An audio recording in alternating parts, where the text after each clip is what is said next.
অনুষ্ঠিত হয় এক জনসভায় এবং সেখানে এই জমায়েতে বিশেষভাবে প্রধান অতিথি হিসাবে উপস্থিত ছিলেন সংখ্যালঘু মোর্চার সর্বভারতীয় সভাপতি জামাল সিদ্দিকী।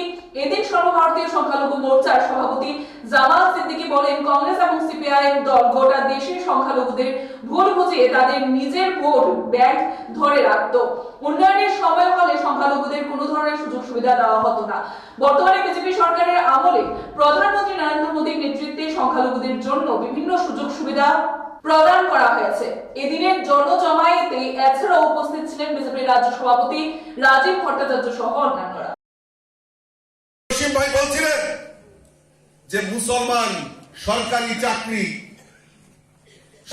চাকরি মুসলমান কয়জন করত জানা আছে আপনাদের? 1% সরকারি চাকরি ছিল না ওই সিপিএম এর যারা অসাম্প্রদায়িক, নিজেকে বড় বড় অসাম্প্রদায়িক বলে আখ্যা দেয়, তারা সিপিএম এর রাজত্ব ছিল।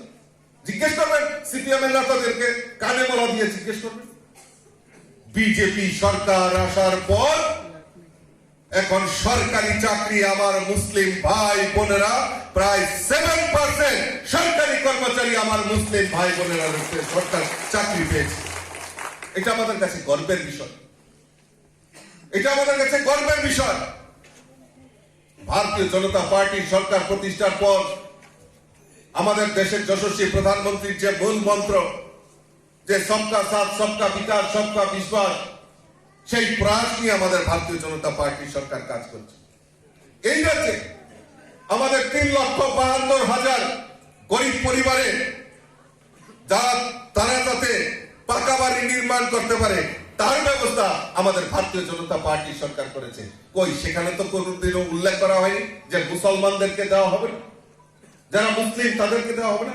এখানে হাত তুলেন তো দেখি কারা কারা ঘর পেয়েছেন प्रधानमंत्री आवास योजना।